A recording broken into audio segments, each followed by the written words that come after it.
Hi friends, it's Sarah from Ruffles and Rain Boots, and today we are making this painted gnome doormat. You can make him with or without a Cricut for the holidays or for year round. If you'd like to make him, just stick around. As always, please like this video so I know you're here crafting with me. So I'm going to be using a Cricut, but if you do not have one, there's no problem. Below in the description box, you'll find a tutorial on how to do it without. And I will recommend using the exact supplies I'm sharing here, which is an outdoor acrylic paint.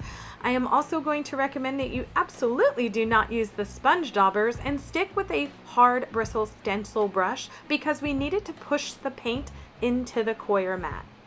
Next up, we're going to be using a removable vinyl. I'm using white by Cricut. You can get it at Target, Joann's, anywhere. And then also optional is a sealant spray at the end after you've painted everything. And what are we painting on? This 18 by 30 coir vinyl and vinyl doormat. I got this at Home Depot. So first up, we're going to size the project for our mat. Mine is 11.5 by 22.5. And then you're going to attach everything. This will allow the cuts to still happen because we're going to make our gnome in stages, okay? So when you have it all in there and sized, I'm going to use a 12 by 24 mat without mirroring. So I'm going to size it for that. But if you only have 12 by 12 mats, no problem. Just cut this whole bad boy in half and then use it the same size for both sides. So I am going to choose just a regular vinyl on a default pressure and then send that to my maker after I put on this vinyl. So this is a large mat. If you don't have one, again, no big deal, but you do want to make sure that you're gonna be pressing it down and so that our details cut well. Okay, so make sure you get most of the bubbles and uneven stuff so you can see I'm gonna get that big bubble out there. But for the most part, this is a pretty easy cut. There is some detail over on the gnome side, which we wanna keep for the painting. So I'm just gonna use my scissors. You can use a craft knife just to hack that off the end there and send it onto your Cricut to cut. If you're not using a new blade, you may run it through twice, but either way, it's super easy. We're gonna get a pokey tool, any pokey tool will do, and we're going to remove the welcome, the gnome, and just like we're not gonna remove the whole gnome itself, we're just gonna remove the nose because again, we're gonna be painting it in stages. So as you can see here, I'm using my little tool. This comes off really easily. This is again sized for a large doormat. It took me 33 seconds to do all of this. And again, not the entire gnome. So you'll see here, I'm just gonna weed this this serif part over here. Make sure those little serif flags stay on. And then you can see I'm gonna go ahead and get some press and seal. This is from the kitchen, which I had to buy specifically for this project because I don't use it. So I will say that I got this tip and I love this tip, and now I can't remember where I got this tip. So if you know, drop it down in the comments below. Real time, it took me 40 seconds to sort of squish this on to the top of my vinyl because what we're gonna do after we cut that off is we're just gonna flip this all over and remove the entire package from our mat. You don't have to worry about warping like you do with small projects. It's okay, this is sticky. So don't turn it over, but do grab just the paper backing from the back of our removable vinyl. I speak like a grown-up some days. All right, so you can see here, I'm just gonna be pulling this off. So I do want to let you know that it took me 4 minutes to pull this off. Why? Because there goes the inside of my E. Did you see it? I'm gonna have to hold that down, there you go, and pull it off. So the great thing about the press and seal is that it's not too sticky, but the bad thing about the press and seal is that it's not too sticky. See where I'm going here? I just like using this on the bigger projects because to me it's way easier than any kind of transfer paper or transfer tape. So you can see here right on the very edge, I started to lift up one of my little gnome gloves. So just do pay attention to just on that area to make sure you have all your little pieces actually attached to your press and seal. And you can see I just weeded out the nose already because that's where we're gonna start with our gnome.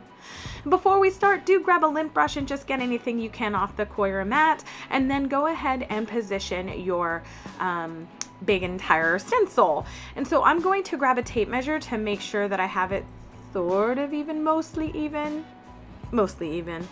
Because I have a really big, or I have a really wide mat, so I wanted to make sure that I had it at least positioned correctly on the sides. And then all I'm going to do is I'm going to grab any kind of scraper. I don't know where my big XL scraper is right now. It's somewhere in my craft room, probably on my craft table under the piles of stuff. But I'm just going to press this lightly all around. So it is going to stick, but we want to make sure before we like stick it forever and ever that we are getting it in the right place. So you can see here, this is actually going really, really quickly. It took me 3 minutes to get everything down to make sure like that center piece of my O and any little pieces of the little tiny O right there. See, it came up. I had to press that back down.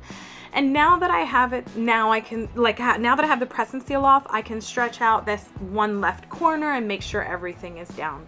So I'm just gonna go ahead and rub that with my scraper, make sure everything is down. And I actually did use the heat from my hands to make sure all of the edges around those little serif things on the word gnome worked as well.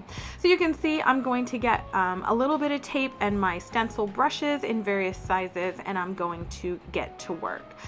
First up, I'm going to just use a little bit of paint. Let me say that again. A little paint. You don't need to load up these brushes because I'm going to show you a little bit closer. Here, let me zoom in. I am going to be using it just a little. You can see there's a little bit of Doormat showing through, but not a lot. It only took me 2.5 minutes to the entire welcome gnome in black. So it doesn't take a long time at all, but just do make sure that you're not loading your paintbrush like crazy. You can see right there, I'm just pressing over on those serif pieces to make sure that they are down and so that I don't get any like spread of my paint. I did let that dry for a few minutes before I got my other paints ready, and I'm going to start with a detail brush on the nose. I did have to go over this 3 times with that color, but I didn't have to get any more color out. It lasted the whole time. Once I had a coat on that, I'm just going to pull up the beard next, and I'm going to do that white. Use the detail brush around the nose and maybe on the outside of the beard before you start filling it in, just because it does make a difference sort of how well you can get into those little ridges of the beard. So I'm going to do a couple coats there, and again, I'm going to let it dry for just 5 minutes before I move on to the red. And y'all, this is a gorgeous red in that set. I'm not kidding. I love that color, and it works really well on the matte. So for the beard, I had to use a few coats. So the white didn't show as easily as some of the other colors, but it does work. Okay, so I'm leaving these detail pieces in, coloring the hat red, another coat of white for our beard, and then I'm going to do it's almost a blue gray. It's really pretty. That is going to be my arms and the detail portion of my hat. So I know it's hard to see, but watch me pull off the detail portion here. Whoop! I'm going to get a little tiny paintbrush. And yes, this is a child's paintbrush. Don't make fun of me. But I have to raid my daughter's craft supplies. But I see if it's really firm, you can use it and it will work so well. So again, I'm just holding my paintbrush vertically and going around these detail pieces. While that was all drying, I went over my welcome gnome one more time to make sure no Doormat was showing, and then watch, this is real time. Look how easy this comes up, and you can see, I mean, I don't have a whole lot of transfer or stippling through the stencil. I mean, look at this. Oh, it's so satisfying, isn't it? I just think it is. All right, so I'm gonna zoom in here so you can see the detail. This looks good. I know there's been some painting fails, but with a little bit of sealant and just, you can put this on display. I have one going for months now and no fading. Let me know in the comments, what do you think of this quick craft? Also be sure to check out the comments for that no Cricut tutorial. As always, thank you for being here. Please like and subscribe for more crafty fun.